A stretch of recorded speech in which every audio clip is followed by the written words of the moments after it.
Hello, hello, good morning. How are you today? My name is Liz, and I am a mental wellness advocate and a human advocate, and hello, light codes. I'm also an alchemist and particularly like a liminal space alchemist. So if you're seeing this, you might be passing through some liminal spaces in your life, which could mean like crossroads or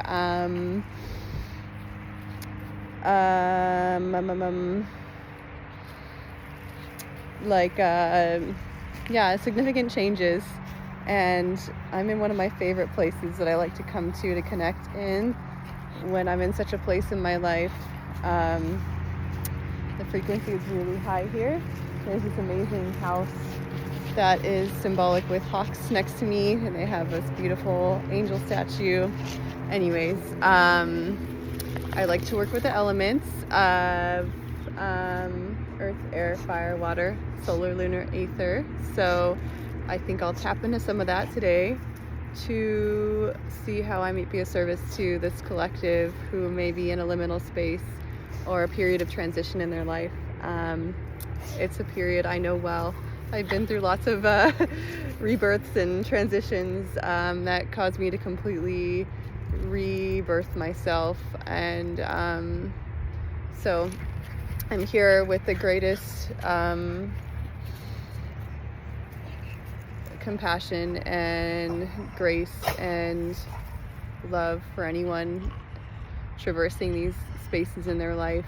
I know they can be a bit uneasy, especially if maybe you haven't had as many of these transitions in liminal spaces. And so I used to feel a bit of unease when I was in them. I used to feel like, it can feel really lead us to feel apprehensive because it's literally we're passing through a lot of the subconscious emotions, fears, things we maybe have been wanting to repress because we didn't want them to be, right? Those maybe parts of us that are more seen as more heavy or dense, or maybe less, the parts that we think, or we maybe is perceived as less acceptable or worthy, and they all get to come out when we're in this liminal space, sometimes when we're not quite ready for them to. And the stick breaks just like that. Yep, they just crack and they come into our reality and our presence because they are here to be seen, not to cause chaos in our life. This chaos, if it feels like there is chaos around you, is actually working for you. If you think about like a storm, but having the perspective that this storm is rearranging things so that you can be in your most authentic, integrated self on the other side of that storm. So some things that help me when I'm in the liminal spaces is lots of good grounding care, loving on myself, and then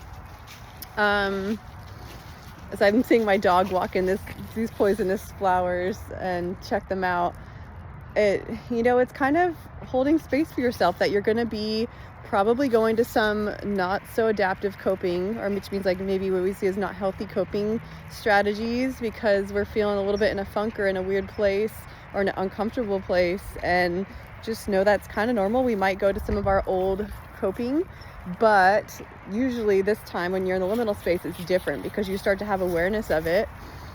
So it's not like you're subconsciously doing these things. It's like you're going through these ways of that we used to cope with things, ways of being that are not so adaptive anymore, to observe them and witness them and take stock to see whether they still resonate with us, and usually they don't. And so it's never a place to be. It's normal. I get self-critical about myself sometimes when I'm in those periods of like kind of these death rattle of these not adaptive ways that I've, tried to get through things could be dissociation. I mean, but that is very adaptive in a lot of ways too. So I'll speak more on that in a minute. But, things that we think about that are not healthy coping, like numbing, maybe like, social media, buying things, gambling, sex, things like that like, using things for distraction that maybe aren't the healthiest. You know what? You're human. Congratulations.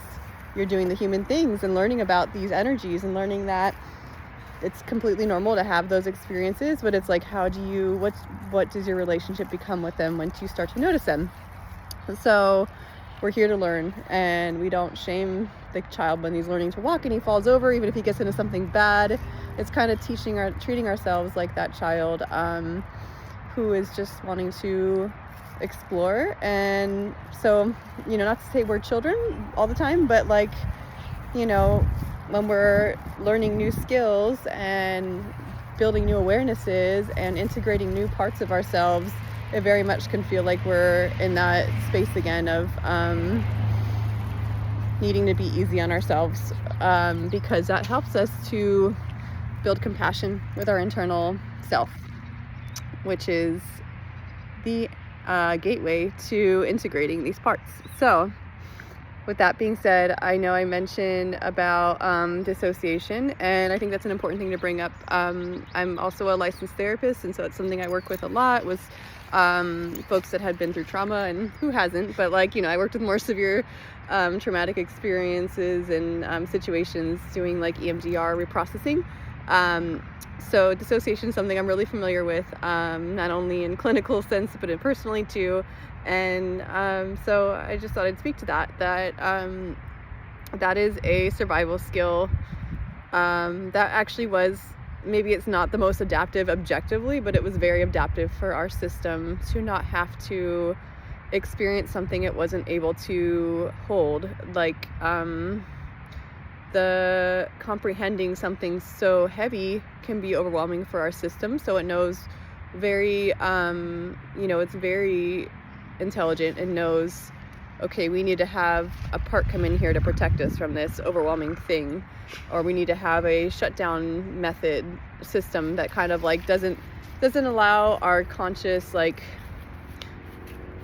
present conscious part of us to be here experiencing these things. And so as I clear my throat, it's like there's a lot of shame around these things often that is also embedded societally of what it would mean for us to go through these things, and also just like that's the aftermath, right, of what makes something a trauma or not is how we perceive it. And so a lot of times it's influenced by society, influenced by our experience, and also that is a part of healing.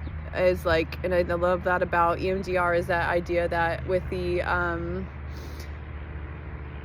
AIP model, or adaptive information processing model, which is the main modality that EMDR is based off of, is like the idea that our brain is always wanting to find healing and wired towards finding healing. And so it's like trusting that, these parts that maybe came in that were dissociative, or that protected us, or that are still here to protect us, like they're there for a reason, intuitively. And that when we step out of the way with like certain tools set up for safety and building resources and stuff like that, that the brain will like innately bring up the things it needs to, and that it's ready to process and release. And so that happens too in life. Even when we're not doing EMDR, certain situations will be brought up, certain things that will bring us into these liminal spaces because they're ready to be observed and to be witnessed and to be released. So our brains just is already trying to find that healing. So I know this is going a little bit out into a lot of information, neuroscience and mental health related, but someone must need to hear this today. These are all really solvable things. Like they're things that like our brain is working towards healing at all times. And so maybe try on that affirmation of like, I am healing. Because I've found so much that the way we speak to ourselves and our words create our reality. And so even just this little change, becoming more aware of your words when you're going through these liminal spaces and feeling these heavy, maybe shadow parts of us, of, you know, saying affirmations to self of like, these things are coming up to be seen so I can release them. These things don't define who I am. They were just things I had to go through. And there are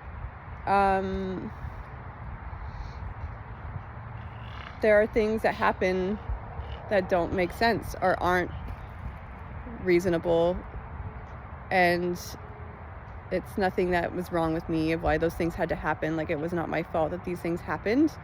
Sometimes senseless things happen, and still there can be something in there that helps us to be of service to others and or to ourselves on the other side. And so it's like, you know, that idea of just being able to hold space for yourself wherever you are. Like, it's okay if you're not at the place of where you want to give this specific shadow part of you the connection with having the ability to help someone else with it. It's okay if you want to be at the place of like, I'm so upset and angry this happened to me. Like, those are all like reasonable places. They're all part of the healing process. Black bumblebee, that we have to go through sometimes to get to the other side. And so back to where we started at with liminal spaces, this is a significant period in history where we are seeing the collective and societal shadows be brought up.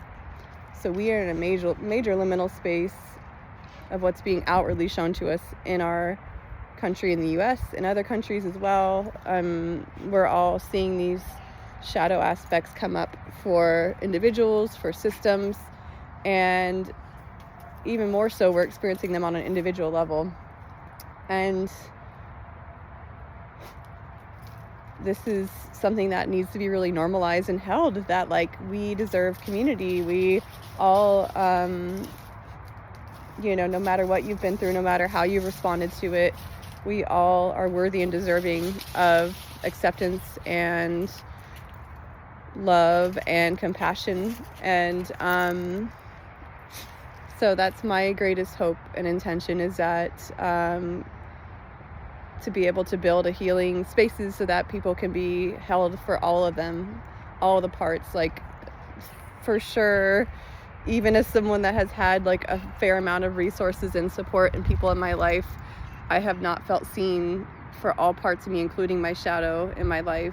And that was a really hard thing to learn on my own, is to how to hold that. And so people will innately figure that out most of the time, but sometimes when they have more difficult situations or circumstances or lack of resources, it's really hard to build that safety without having, and the way we heal is through community most frequently. So yeah, we can hold that space for each other to kind of say like, oh, you got a big shadow you've been carrying around and not wanting people to see, or, you know, you have these parts of you that maybe like we don't often acknowledge or think are okay in society. Like, yeah, I do too. And so it's like, and so often, almost always, I find when I work with individuals on those shadow parts, it's like there's so much curiosity and joy and creativity within those parts. Like, they're kind of like the antidote. They usually are the ones that like inspire creativity or inspire deeper connection or action and meaning. So I'm a huge advocate for, like, you know, all kinds of healing, whatever you need, especially somatic healing. Like, Sometimes that means somatic healing practices, sometimes it means therapy, sometimes that means getting a community. For me, a combination of all those things is what helped me to really be able to work through some difficult periods in my life and integrate them. But if you ever need support with getting connected, or have questions about that, feel free to reach out. And also, if you would like, hummingbird. If you also would like guidance with some coaching through some of these things of starting to learn about your internal parts and learning about the ways that we can befriend ourselves through mentoring, how I've done it. I'm happy to do that too. I have some offerings on my link. You can check that out. It's on my bio, and also happy to help you through some somatic breathworkers practices that I use, or using Oracle and other forms of divination to guide you and align you with your highest path. So with that being said, I am here to share this awareness that the crossroads can be a beautiful place. It can be where we get our creative inspiration by tapping into some of the shadow aspects and feeling into that liminal space. It's a huge place for potential. There's lots of wonderful guides and beings that are here to help guide you through those liminal spaces, and also happy to help you explore that if you ever wondered about who might be on your team of guidance, of higher guidance, or helping you connect to your higher self, because those have been really great resources for me in those periods of my life. So that being said, here's some water ocean element. Actually, I might set my phone down here for a minute so I can do a little bit of activation for you. Sitting in this activation space of the liminal space or the crossroads, tapping into the 7 frequencies of origin: earth, air, fire, water, solar, lunar, ether.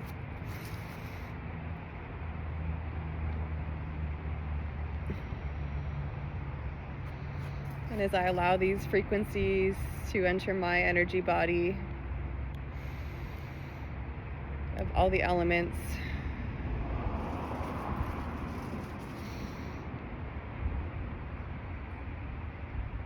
and then I activate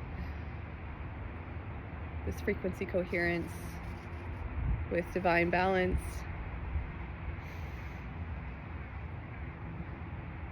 and then I activate the solar essence, the starfire technology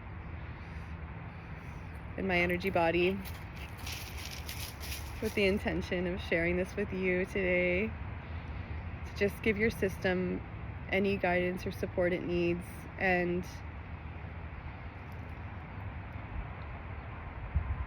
don't underestimate the supports and guides that are already in your life and are working for you, whether that's your no matter what your spiritual belief is. Could be your higher self, could be God, could be Divine Mother, could be Source, could be your angels. Just knowing that any one of those that you're ready to tap into is ready to help you. And actually, this reminds me, one strategy I love doing too is bringing in resources, strengthening resources, and that's something I would really love to do as well. So I'm getting inspired now to I use the work of Laurel Parnell, and Tapping In is a great book if you want to look into it yourself, and it's helping you use slow bilateral stimulation or tapping, or it could be like movement, to once you have a resource or you want to create a resource in your life of a specific guide or support, using bilateral stimulation to strengthen that resource. And so that's one of the ways we can help our body to ground. And this guy's one of my resources for sure. He's a little protector in my life. So is my dog Marlo. And I'm gonna continue on with my walk, but yeah, just sending these solar codes of support from these beings of light that are here to help you in this transition and in this great transition in the collective. And just knowing every time you work on yourself and you help give space for your subconscious elements, your shadow parts, you are quite literally healing the collective as well, as within, so without. So I so appreciate the work you've been doing. Keep going. I so honor it, and it's just thank you for doing that beautiful work and for continuing to be open to it. And here comes the train. So confirmation, just how much the guides want you to know that your work is really appreciated. And sending so much love today, and I'll talk to you soon. Okay, bye.